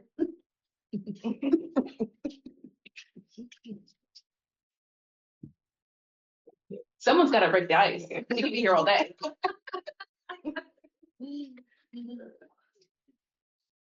Is anybody on music? Is anybody online? No, not yet. Oh, there you go. Yeah, I had a question for David. Oh, wait a minute, this is, so the people on the Zoom can hear you.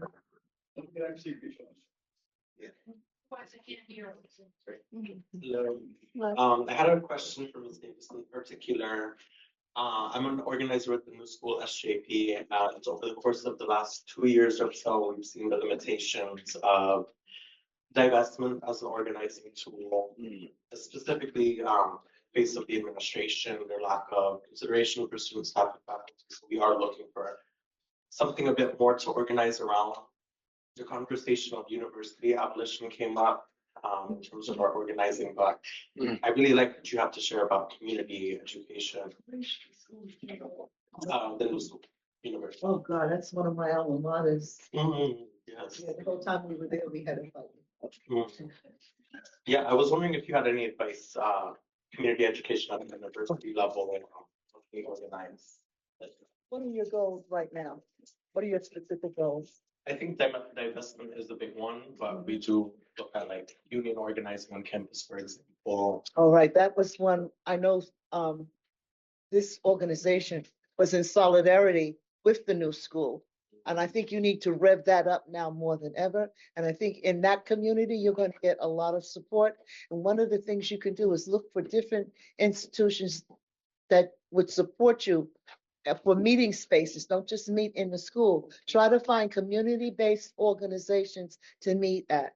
I know people may not appreciate this. The Church of Stop Shopping is, not far.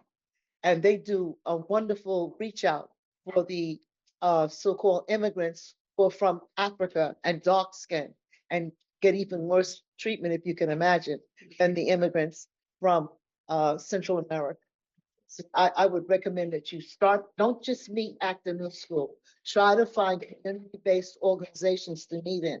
And then when you're in those community-based organizations, discuss their issues as well. That's what we did for the community control struggle. When we started making it an issue of all the contracts that are in the schools, we started making it an issue of what the curriculum was doing to the children, destroying their self-esteem, etc. It widened the struggle. Then we got different elements within the society joining us. We had students from Colombia come down when many of our parents were arrested. They came down and they picked up the work, to keep the struggle going. And the new school has a real legacy of fighting, because the people who started your school claimed to be for refugees, but they wanted certain types. They were for certain type of refugees. When I went there, the psychology department actually had no shame in saying that Africans had limited analytical reasoning skills. They actually said that to us. It was impossible to get your master's in psychology there. So they have a long history of being interesting. Okay. Thank you. Also, the St. Mark's Church has a lot of different interesting organizations in this area, like 5 blocks this way, 5 blocks the other way. Thank you. Thank you.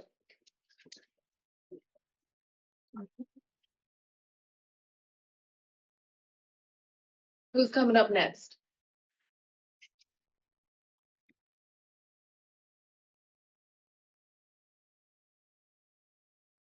Sarah. Here comes Sarah.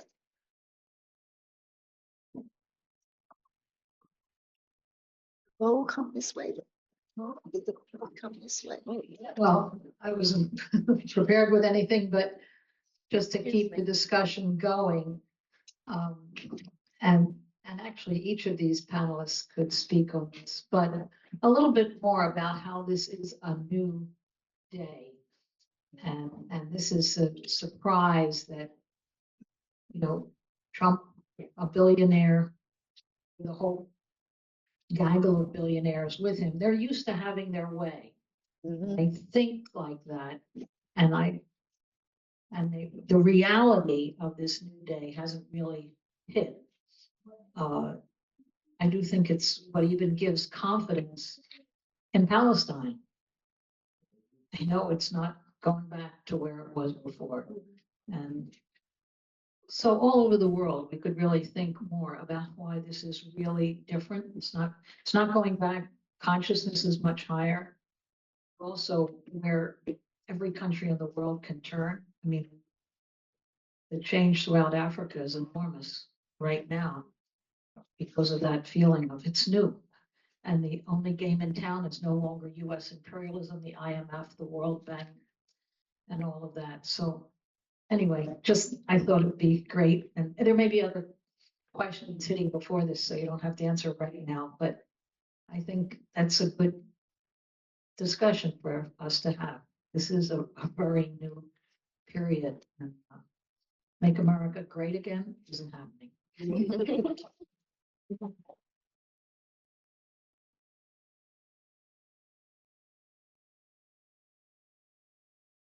Who else am I pressuring up here? Is anyone on Zoom yet? Does anybody want to say anything?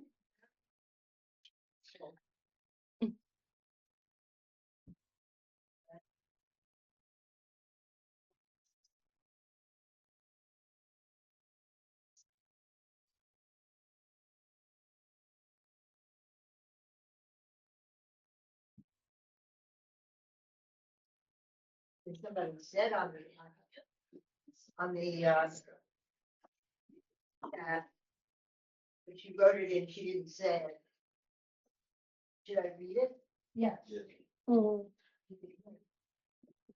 Terrific meeting. So upbeat, too. So needed now. On to March 2nd and organizing a response to the billionaires' coup.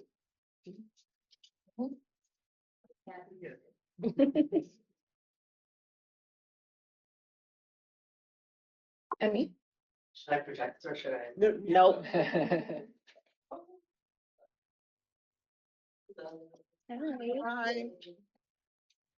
Should I face this way, or I feel like it's kind of hard for? Yeah. My name is Emmy. I use they them pronouns, and I go to FIT. I organize with the SJP. Was it Miss Davis? Yes. Sorry, I came in late, so I didn't get your name. But I love what you said about metaphysical imperialism, and it's a term that I've never heard before. And as a trans person, it angers me that I've never heard it before, because so much of what we see in society, so much of what we see with trans people in society is high rates of suicide, high rates of not participating in education in the workplace because it's not a space for us. And because trans people have been taught for so long, just as you said, Black people were taught for so long that notion of self-doubt and self-hate. And so my question is really for you. Do you have any good book recommendations on metaphysical imperialism? Any essays that I mentioned that Guterres, Guterres? yeah, he's a South African liberation theologist. And he got in a lot of trouble with the church because he was not judgmental. And he redefines the whole concept of what realism is. And it's interesting, if all your life you've been seeing the back end of the donkey. Then if somebody asks you, what does a donkey looks like? You're going to give the description. You saw two legs and you saw tail, and of course the ass, you know. But that's not what a donkey is. Someone sitting in another position in another area of the barn is going to say, well, the donkey is a creature with a face and two legs. So metaphysical imperialism insists that you be able to see the whole picture, and you must have an education that teaches truth, no matter how painful it is to learn the truth. And one of the truths of any kind of captivity is that they always enlist the people, the oppressed people. No people can be enslaved without the connivance of their own. And until we face that reality, we can't win. Not everybody in the struggle who looks like you is with you. And that includes the labor movement, that includes the socialist movement. I mean, I was horrified when I found out that there were a lot of communists who were against the Algerian Revolution. You know, I found this out while I was in high school. I was shocked. I was absolutely shocked. So colonialism is a system that was developed, and it didn't just stop with the type of work you do. That's not the danger of colonialism. The danger of colonialism is that it strips you of your humanity. And what so many Black people appreciated about Malcolm is that he voiced his rage at the loss of his humanity. And he never stopped telling people how in the 8th grade his teacher told him he wasn't going to be anything. And a lot of kids hear that. But I would put it to you that a whole society hears that. And that is why they hold on to white supremacy, because they think without that, they are nothing. Thank you.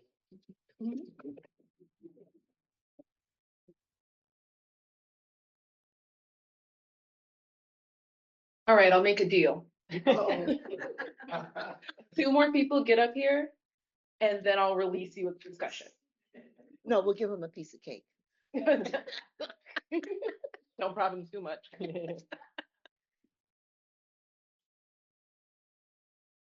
Who else would like to bow? And that includes people on Zoom. Tony? So I just want to say something in terms of building for the strategy meeting on March 2nd, that we have some new flyers, small flyers, not big giant ones we had. So people can take some tonight and get them out wherever you are, whatever event you're at or on the subway or whatever. We just want to really get it out there in a big way, because I think there are people out there that are going to want to participate in this, but we've got to reach them. We still are not, because I didn't want to do this. We didn't put our address on here just to be safe, that people still need to register in order to get the address to come. So anyway, I don't know, Tony, how many flyers do we have? We don't have, we're sort of having a printer crisis here. So that's why we make them, but we might be able to make some before people are there. So that's it.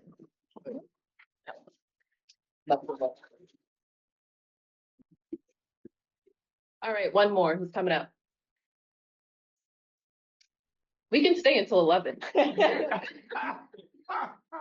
Sorry.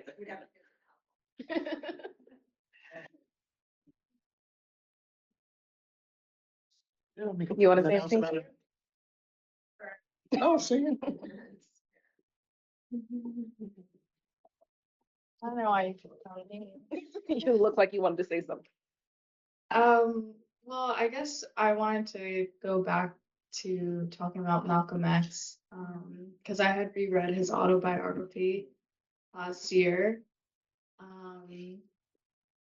And a couple of things sort of stood out to me, but I'm gonna keep it short. I feel like a lot of people remember that Malcolm X was incarcerated, but before he was incarcerated, he was also an addict. He was also a thief.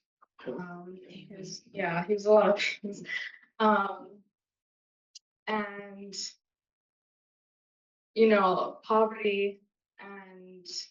poverty drives people to do a lot of things. You know, the social conditions of an environment drives people to, you know, take certain substances to, you know, just numb the pain of poverty and exploitation. But I also think about afterwards when I think it was when we were still part of the Nation of Islam, they had this particular program to address addiction. And they would have basically former addicts who had been healed and healed through a process of like enduring withdrawal with comrades, go back to the same places where they were using and talk to the people who had seen them when they were addicts and basically bring them in to be healed as well. So it's this like ongoing process. And as someone who's from the Bronx and is seeing a rise in addiction in the Bronx over the past few years, that really stuck out to me. And it also reminded me of this video I had watched of like from martyr Nizar Banat, who was talking about the origins of Hamas and how before Hamas was a political party, it was an organization that was addressing a lot of the social issues in Gaza, right? And in the same way that poverty here and social decay here forces people to, you know, turn to these substances, that was also the case in Gaza, right? And so I think it just makes me think about like how substances is a way of stifling the revolutionary potential of the community, right? And it's really important that we heal our communities and we focus on the material conditions of them while also implementing political education at the same time, Yes, yes. right? And so that's also why I really liked what you were talking about community education. I'd like to respond to that because the issue of community control was not just, the teachers made it their issue. And they said, oh, the Black people don't want white people to have jobs. The Black people want to get rid of the white teachers.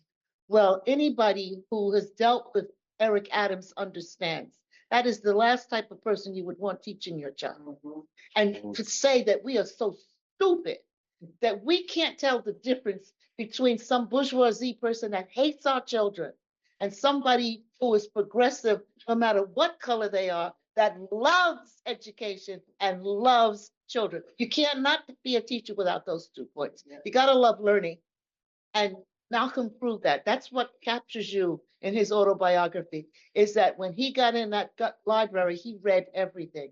I have met a lot of children like that. So when you reclaim someone, you give them the opportunity to liberate themselves. And the other thing I like about Malcolm X's story is the story of redemption. Because as you point out, they are in that community to die.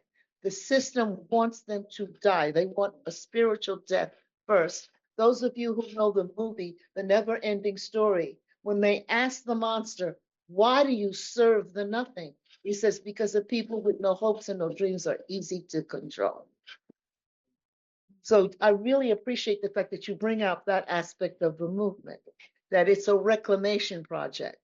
And it bothers me now that there are some people in the movement that won't let people change. They keep throwing up their past to them. They won't let them change, and then they can't heal, and their victims can't heal. And I'll just use one more story, and that's of Matullah Shakur. You know, he was accused of the RICO laws, like the people in Cop City in Atlanta who bailed out the people who were protesting Cop City, and they were accused of being gangsters and criminals.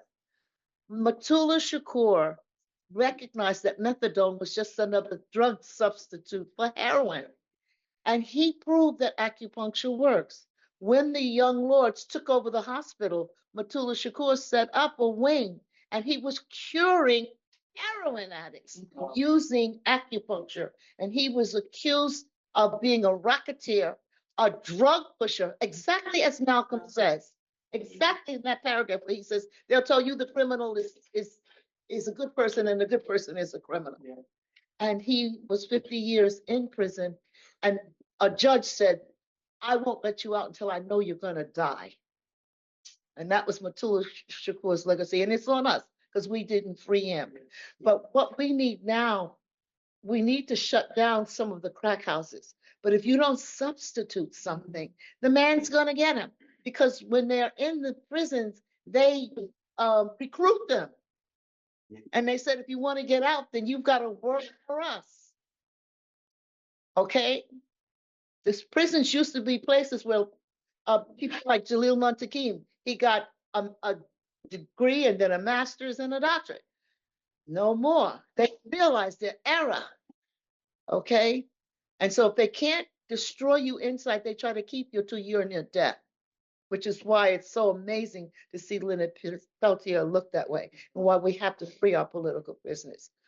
Just an aside, March 22nd, we're going to be at St. Mark's Church on the Bowery from 11:30 to 3. If you could drop by or make a donation. We're trying to free Qarmout, the Imam, Jalil Al-Amin, formerly H. Brown, and of course, one of my personal favorites, Mamiya Abu Jamal. And to say WBAI, you know, if they go after PBS, they're definitely going to come after us. So we need that help. What did you have in mind when you asked that question? Because that is an excellent question. That really is an excellent question. The redemption piece of the movement. Well, I was just recalling, like, when I was reading the book, certain Mhm. parts that really resonated with me, particularly like as someone from the Bronx and seeing all these things and Yes. trying to connect it to Palestine and the larger struggle of imperialism. Well, they also validate Malcolm's point. You know, the Bronx is where they rounded up 900 alleged gang members. Right. Okay, criminalizing them for being poor, criminalizing them for the very conditions that they're in. If you do nothing else, if you can launch a tax the rich, we've got what, 834 corporations in New York City. If they paid their fair share, nobody in New York City would have to pay taxes. Okay, nobody, none of us, no worker would have to pay taxes, and they wouldn't have to give up much. So if we launched a campaign on that one, to make them pay their fair share, that would be it. The real estate interest that took my neighborhood, and they have taken it, they got a tax break of 5 to 10 years. If they built in our neighborhood, they were supposedly making our neighborhood better. And they were supposed to have apartments that were the average middle income, medium income. Well, nobody could afford that income who was true working class. So it was ethnic cleansing on steroids. The main 3 corporations that are responsible for the ethnic cleansing in Brooklyn are now in Philadelphia attempting to do the exact same thing. So they're like an assassination squad of poor and working class people in terms of housing. And in New York City, the houseless statistic has risen to 53.1% in New York. That was announced by your city controller. That's what they admit to. And I remember when this organization was doing a big campaign against people who were homeless.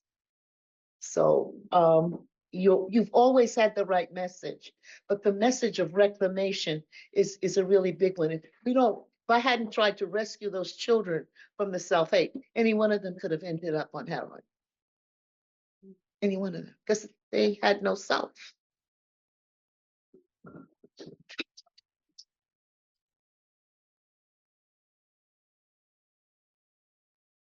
Just wanted to make a point about education too. How many of you all saw the Malcolm X film with Denzel Washington?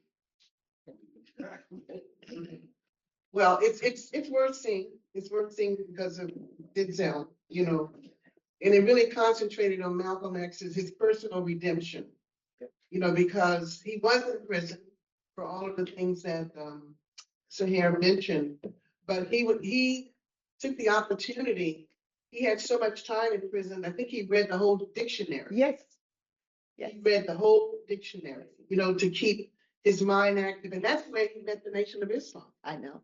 Yeah. And so that was the first phase of his evolution as a political person. And COINTELPRO recognized this in the 50s. Malcolm X was one of the first people that COINTELPRO went after in the 1950s. Yes. Before he even, you know, once he became a part of the Nation of Islam, because he was helping to educate other inmates, other Black inmates. Excellent point. You know, in the prison. So the prison can be a really great place of you know, revolution. And reclamation. You know, George Jackson, Yes. you know, and other prisoners too, who looked up to Malcolm because of that. And but the film didn't really explore his political evolution. That was the big, you know, drawback of this film. Yes. So anyway, I just wanted to, you know, to raise that, that is really, really important for us to, when we talk about Malcolm X, again, to talk about that growth, that political growth based on his experiences, you know, in Africa. He already had the experiences in the US, you know, being a Black person. And, you know, it was interesting when I was growing up in the South, when he died, I really didn't even know. You know, it was all about Dr. King in the South. And so that was my reality. But Malcolm X, I didn't really learn about Malcolm X until I think the Black Panther Party, you know, and SNCC and the Black Power movement. That started to resonate, you know, in the area of the country where I was, you know, at, right, you know. But Malcolm X, not really, you know, until these other organizations put into practice what Malcolm X was already preaching, which was the right to self-determination and so forth. So in light of that, I wanted to raise Workers' World newspaper. Also, a really great way to educate people. And so I really want to urge, you know, everyone to take any issues of the paper, because it really starts to raise the issue of the billionaire, you know, fighting the billionaire class.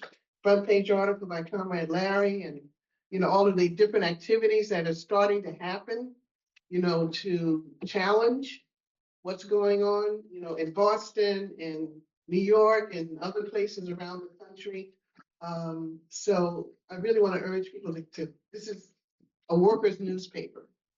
It's a paper for every worker and every oppressed person. So if you want to get the word out about this campaign that's being developed, that Larry talked about on March 2nd, please take some issues with you and get it out. And it's free to prisoners. And it's free to prisoners. Absolutely. How do you get it to Free them? Prisoners for decades. How do you get it to them? Well, we mail it out.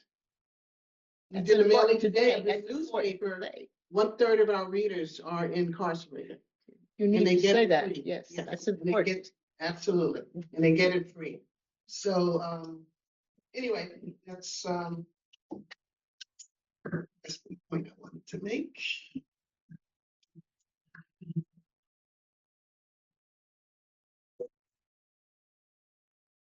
I've been by the questions, you know, we're forced to live in this capitalist system, which is insidious and toxic, and it poisons everything. It poisons society, it poisons people. You can't really be emotionally and mentally healthy completely under capitalism. You can pretend to be, and you know, if you're going to survive, you have to. Others, it's just more difficult to they fall through the cracks. as comrades are saying, this has everything to do with substance abuse, you know, with suicide, with depression, just every malady that really a liberated society could pretty much do away with. You know, you know, one of the things that made the Nation of Islam so popular, and Malcolm is an example of this, is that especially the prisoners, you know, the prisoners hated themselves. This is why they, you know, they were messed up. This is why it's not the only reason they ended up in prison. Being black and brown was a big part of that. But you know, also, you know, that the way oppression affected them internally. You know, hating others, not feeling enough, feeling invisible. You know, feeling like you're not. You know, back then it was not a man. That kind of thing was big. Now, hopefully that's changed, and it's not just so patriarchal. But you know, that was a big thing. But the Nation of Islam made people feel proud of themselves. It made them. I don't have to hate if I want to hate anybody, I should hate the enemy. Right. I should hate the people who are oppressing me, not me. Let's stop internalizing the anger that we feel, and let's direct it. And also they treated each other with respect. That was very important. A lot of people don't get that. That's part of the sickness in society. People don't treat each other with respect. People feel invisible. People feel messed over, and they don't treat each other with respect. You know, it's one of the reasons why we call each other comrades. Yeah, we may have a disagreement. We may not speak to each other for a while, but we're comrades. And that's like, you know, we're comrades. Like, I got your back, you got my back. And for the most part, you know, we're human beings, we're not perfect. We treat each other with respect. And that's very important to us. You know, that helps us to be activists. That helps us to be revolutionaries. It helps us not to be so damn lonely. Loneliness can come in many forms. But you know, I was touched by the question because, you know, how we interact with each other and what we do to strengthen solidarity, not just rhetorically, which that's good, but also, you know, measures. You know, that's part of forging the revolutionary movement. It's part of it. You know, we can't feel safe fighting the enemy because the truth of the matter is, you know, like the Palestinian people, we could be martyred. You can be martyred just by being Palestinian. But you certainly put yourself in a situation where you could be martyred once you start fighting. You know, so, you know, you have to, if you're going to be in a struggle, you know, you're going to look forward to it. But, you know, it's a situation where you might be martyred, you know. But at least amongst ourselves, we need to feel safe. Amongst ourselves, as revolutionaries, we have every right to, and from a practical point of view, it's absolutely necessary that we feel safe and that we feel respected and that we feel seen and that we feel heard. And these things, you know, there's always going to be a lag, that there'll never be perfection.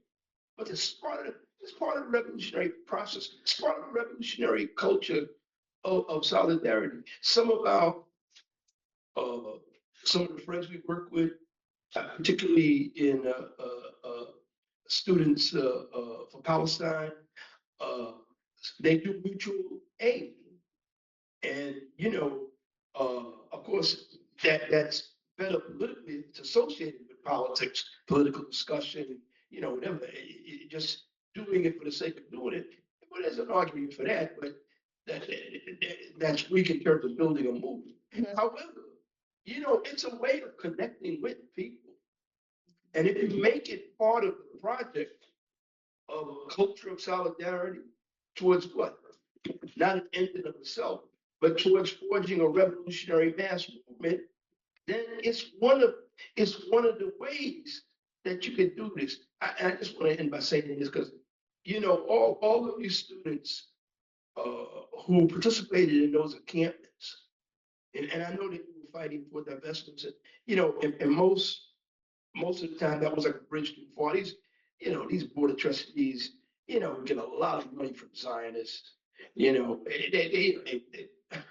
they're more likely to, you know, commit suicide than, you know, break ties with the Zionists. You know, but your struggle was righteous. You may have had some successes, I'm not sure. You know, but probably few. But the thing is, you know, that was a tactic, a very wise tactic to get the students involved. But the impact of what you did transcended that demand. You got to know that. See, you know, I believe, and I think the events support this, that, you know, Israel is days of numbered.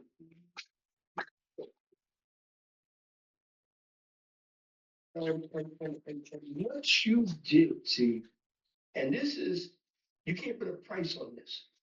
It's invaluable. You helped to make Israel a pariah. It was already one, but not as much as it is today. Not as much. And that is one of the nails in its coffin. And if you had not done what you did, that would be less so. Not only here, but around the world. But I think here is what really was the bite right here. It's what we call the belly of the beast. That was the bite. That was, you know, that changed the situation. And nobody who's honest, or no matter what side of the class barricade they're on, can deny that.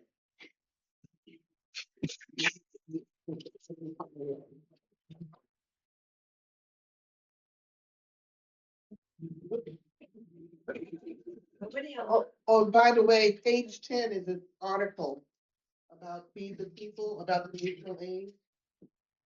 Mutual aid and scientific socialism, page 10. Does anybody else have anything to say? I want to say one thing in response Oh, wait a minute. Yeah. to Sahar. So, you know, I remember there was this article in the San Jose Mercury News, you all remember that, where they exposed the fact that actually the government planted drugs in the community to destroy the struggle. And it was intentional. Absolutely. And I think we have to remember that, you know, and that's why we have to keep fighting. Good point. Good point. Does anyone on Zoom have anything to say? In the late 60s. Okay. I could respond to some. Yeah.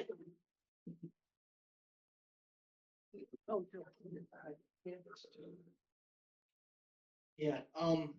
When you started telling the story about Malcolm, I immediately went to, you know, Hamas's founding. I'm really glad that you mentioned that and brought that up, because October 7th would not have been possible if Hamas did not start the way it did.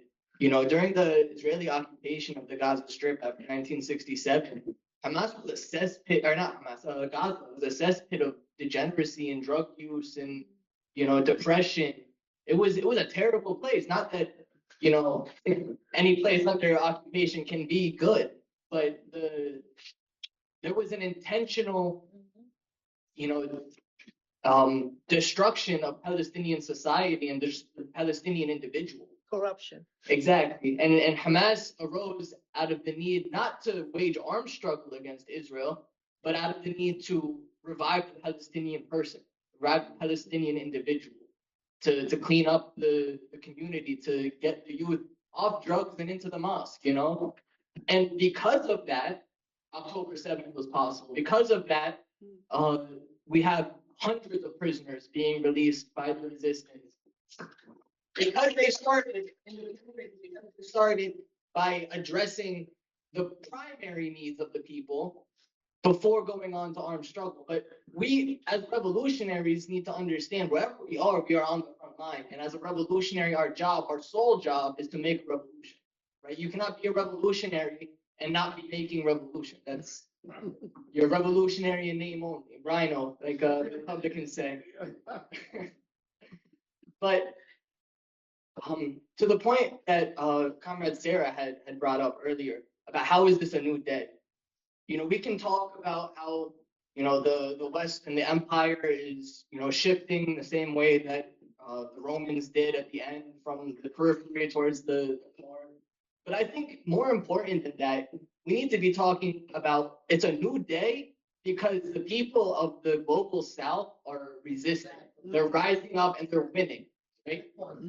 In Gaza, the resistance crushed the Israeli army. In Yemen, the Houthis, for the first time in history, have completely nullified the deterrence power of the American aircraft carrier. This is a huge victory.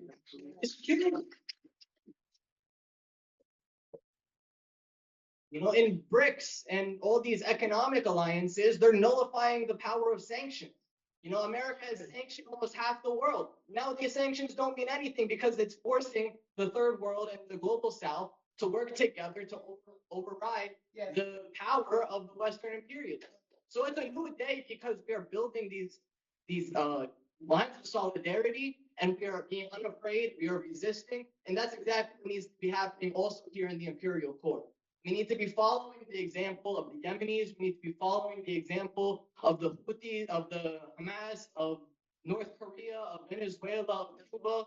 We need to be building lines across our communities. We need to be cleaning up our communities, addressing our communities' primary needs so that we can go on to making full revolution.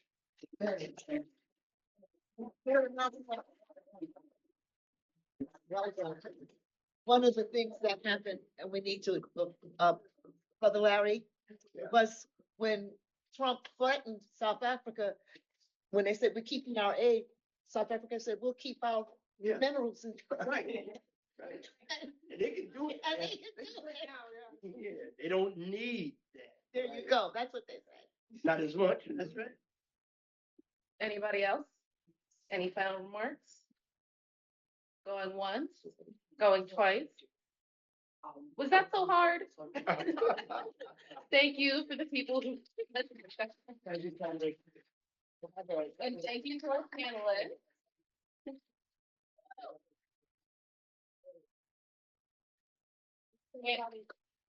Want everybody to stay, we're gonna take a group shot. Okay. Around. And I do want to say thank you to everyone both here and on Zoom who attended.